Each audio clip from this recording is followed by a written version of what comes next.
আসসালামু আলাইকুম এভরিওয়ান, কেমন আছেন সবাই? আশা করি সবাই ভালো আছেন। আমাদের বাড়ির উঠানেই দেখুন, এই যে আমার মা কত শাকসবজি লাগিয়ে রেখেছে। এই গাছ কিন্তু কিছুদিন আগেও আপনাদের সাথে শেয়ার করেছিলাম, তখন অনেক ছোট ছিল। আর এখন দেখুন মাশাআল্লাহ কত বড় হয়ে গেছে, মাচালে উঠে গেছে। লাউও কিন্তু ধরা শুরু হয়ে গেছে। কিন্তু আমরা এই গাছের শাকই শুধু খাই, লাউ তো ধরার ওই রকম করি না, মানে পাকার সময় অনেক বেশি লাগে, এই জন্য আগে আগে কাঁচাগুলোই খেয়ে ফেলি।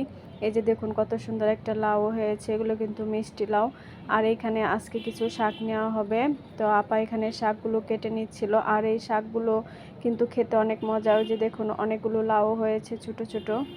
আর এই মিষ্টি লাউ ভাজি, তারপরে হচ্ছে আপনার চিংড়ি মাছ দিয়ে একটু ঝোল ঝোল করে রান্না করলেও কিন্তু অনেক ভালো লাগে।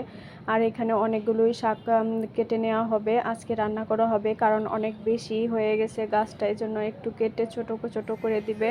আর এই শাকগুলোর সাথে কিন্তু আরও পাঁচমিশালি শাক আছে, সেগুলো মিক্স করে রান্না করা হবে। শুধু শুধু এই শাক খেতে কিন্তু আবার ভালো লাগে না। এদিকে আরও অনেক গাছও লাগিয়ে দেওয়া হয়েছে। আর পাশে কিন্তু একটা আবার আপনার লেবু গাছ আছে, কাজলি লেবু এটা। আর এই গাছে কিন্তু অনেক লেবু ধরে, কিন্তু এই বছর খুব একটা ধরে নাই, কারণ বৃষ্টি হয়নি তেমন একটা। ইদানিং একটু বৃষ্টি শুরু হয়েছে। আর এই যে আমাদের লিচু গাছে দেখুন মাশাআল্লাহ অনেক লিচু ধরেছে এবার।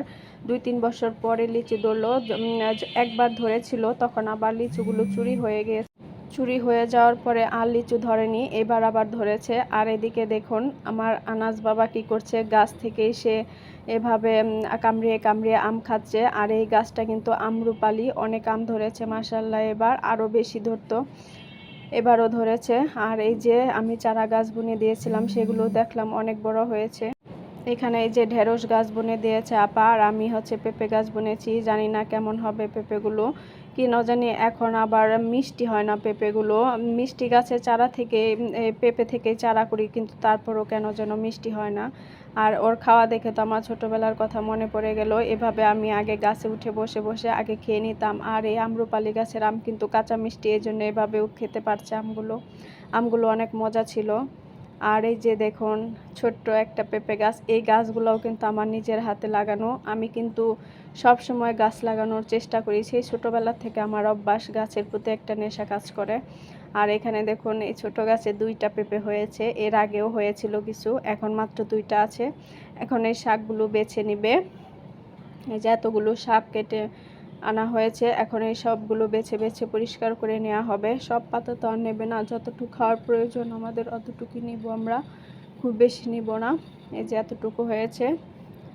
আর বাবার বাড়ি আসলে তো সব সময় তরতাজা শাকসবজি খাওয়া হয়। এই যে রান্না করাও শেষ।